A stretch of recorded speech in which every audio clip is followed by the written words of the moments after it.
Hello, reading this book, An Open Heart by the Dalai Lama, and we're on page 23.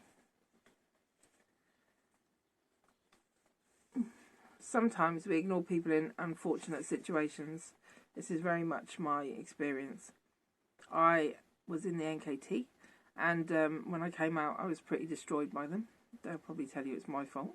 And I reached out to different sort of lamas and I've never really ever found a teacher since then, and that was so long ago, like over 15 years. I can't remember now, can't put numbers to it.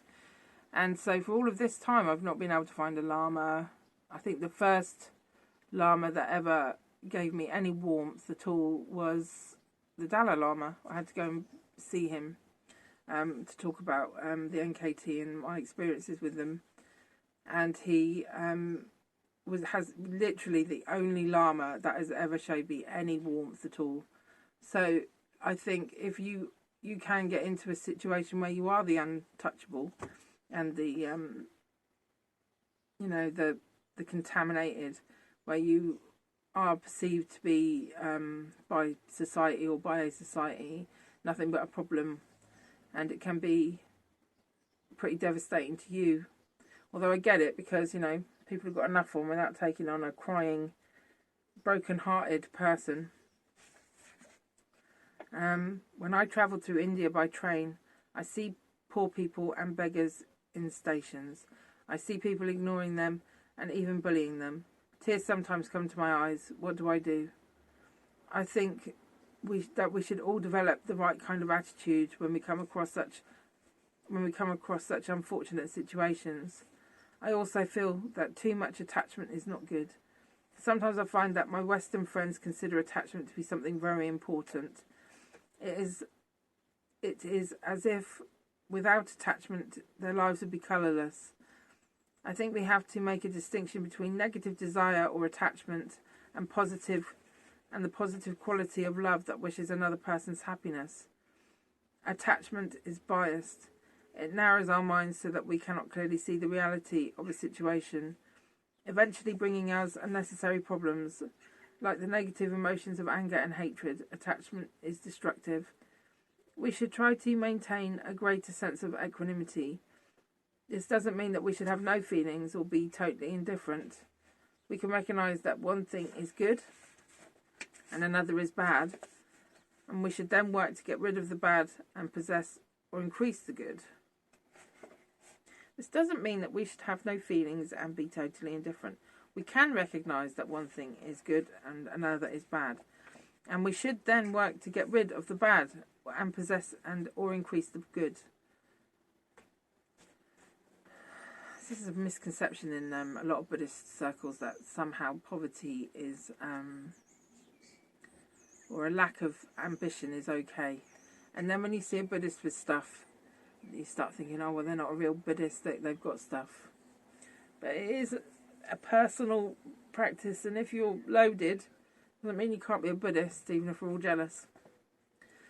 There is a Buddhist practice in which one imagines giving joy and the source of all joy to other people, thereby removing all their suffering. Though, of course, we cannot change the situation. I do feel that in some cases, through genuine sense of caring and compassion, through our sharing in their plight, our attitude can help alleviate their suffering, if only mentally. However, the main point of this practice is to increase our inner strength and courage.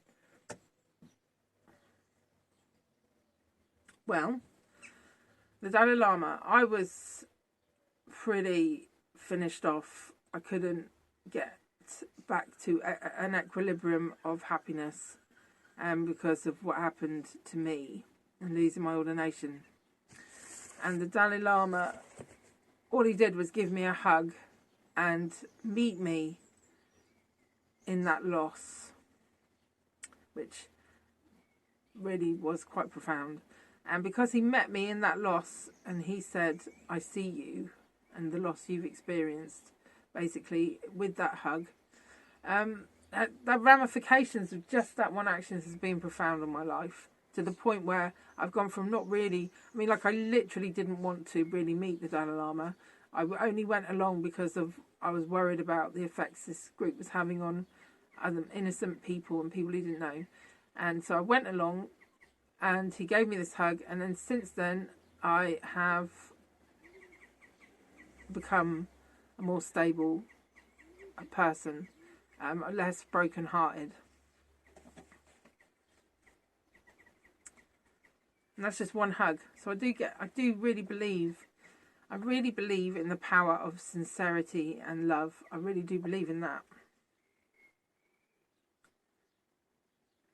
I have chosen a few lines that I feel would be acceptable to people of all faiths and even to those with no spiritual belief. When reading these lines, if you are a religious practitioner, you can reflect upon the divine form that you worship. A Christian can think of Jesus or God. A Muslim can reflect on Allah. Then, while reciting these verses, make the commitment to enhance your spiritual values. If you are not religious, you can reflect upon the fact that fundamentally all beings are equal to you in their wish for happiness and their desire to overcome suffering. Recognizing this, you make a pledge to develop a good heart. It is most important that we have a warm heart. As long as we are part of the human society, it is important to be a kind and warm-hearted person.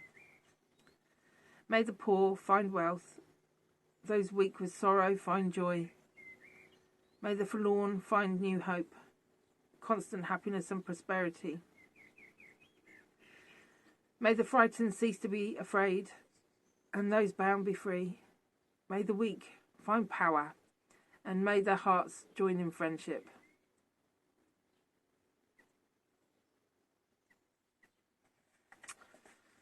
It's kind of sweet, isn't it?